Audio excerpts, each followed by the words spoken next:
जेन्नाया 100% जेनथारगोन नैबे कक्लाबारिनि उपुरा बिसायख'थियाव बेयो रोखा जादों। मानो होनबा हाग्रामाया माने बिराद मोजां जादों बिटिआर सुक्तिया बिदि होननानै सिगनेचारखौ होबाय आरो दायो माने बड'लेण्डनि जिथु सुक्ति बिटिआरनि जिथु सुक्ति बे सुक्तिया बिराद गाज्रि जादों होनना बुंदों। बिथांनि बे सालाया माने फिस्ला माने बिथाङा माने दोरोदबाय थायो। बिनि रावा माने लाफा स्लेब।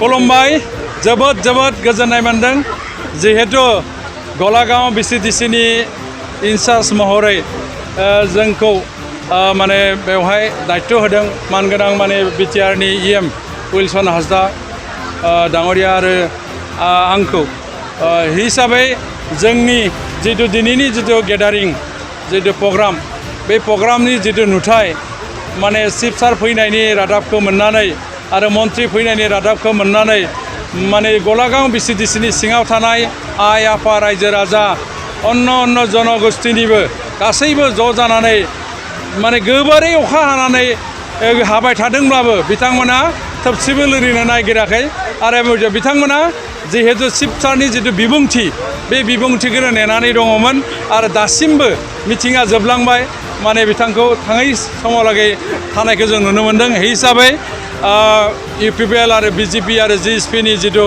सरकार खुंनायखौ बिथांमोना गनायदों होननानै सानना लादों आरो जोंनि जितु माने उपुरा बिसायख'थियाव जा केन्डिडेट सायख'दों बिथांनि फारसे अननाय आरो मोजां मोननायखौ जों नुनो मोन्दों।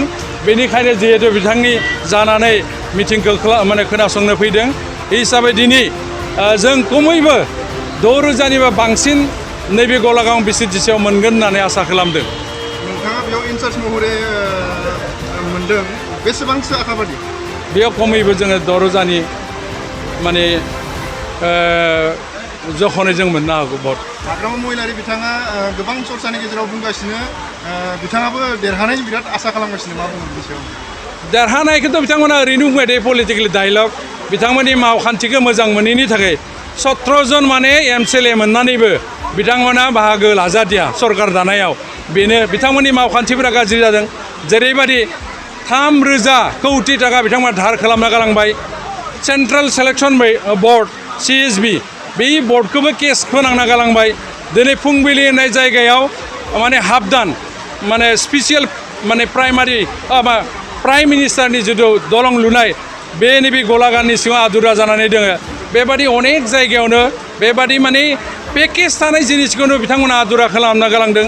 जेरै माने 10 कौटि थाखा फैदोंबा 20 कौटिनि बिथांमोना सेंसन लेटार होदोंमोन।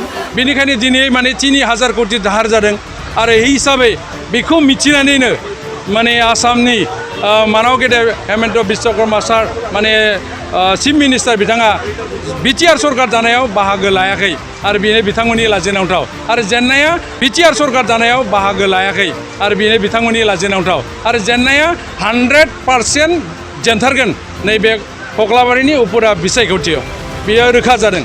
मैया बावैसो खौरांगिरि मेलनि गेजेरजों देरहासार बसुमतारी बिथां एमसिएलएआ फोरमायदोंदि फेक इनकाउन्टार जनक आरो जोंसार बसुमतारीनि माबा सरकारि खुनु मथे साख्रि होआखै बियो फेकसो होननानै बुंदों देरहासार बसुमतारी बिथाङा। नोंथाङा मा बुंदों?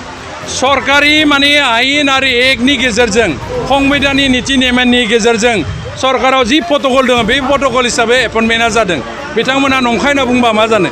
बिथांमोननि सोलायबाय थायो। मानो होनबा हाग्रामाया माने बिराद मोजां जादों बिटिआर सुक्तिया बिदि होननानै सिगनेचारखौ होबाय आरो दायो माने बड'लेण्डनि जिथु सुक्ति बिटिआरनि जिथु सुक्ति बे सुक्तिया बिराद गाज्रि जादों होनना बुंदों। बिथांनि बे सालाया माने फिस्ला माने बिथाङा माने दोरोदबाय थायो।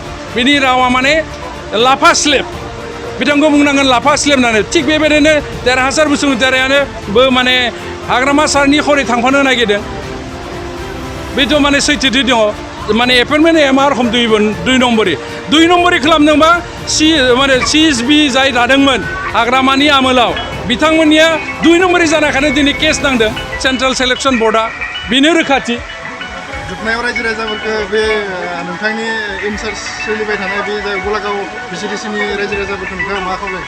आङो आंनिफ्राय गोसो गोरबोनिफ्राय खावलायदों जोंनि मानाव गेदेर बिजाथि मोनथाम दोलोनि BJP आरो UPL आरो GSP बे मोनथाम दोलोनि जुदि जुथाइ माने बिजाथि मानगोनां मन्टुराम बर'खौ देरहा होयोब्ला गावनि असे न'खरसेनि जिहेतु सासे माने MCLA मोनगोन आरो बेबादि गोसो खुसियै जा नायगोनदो जा बुंनो गोसो दं बेबादि सुजुग मोनगोन बेनि थाखायनो जिहेतु चिफ बिथाङाबो जेरै इस्सा बेरैनो रायज्लायनो हानाय सुबिदाखौ होयो बेनिखायनो आं खावलायदों रायजो राजा नोंथांमोनखौ बयखौबो जेन माने फैबाय थानाय 8 अक्ट'खालि फुंनि 7 बाजिनिफ्राय जेलासिमावलागै सम मोनो फुंनि समावनो 12टानि सिगाङावनो जेन जोंनि आइ आफा रायजो राजा बिथांमोना गावनि मुल्यबान भटखौ UPL दोलोनि ट्रेक्टरनि सावगारियाव भट होनानै मन्टु बर' बिथांखौ देरहाहोयो बेनि थाखाय खावलायनानै आंनि बुंनायखौ फोजोबबाय गोजोन्थों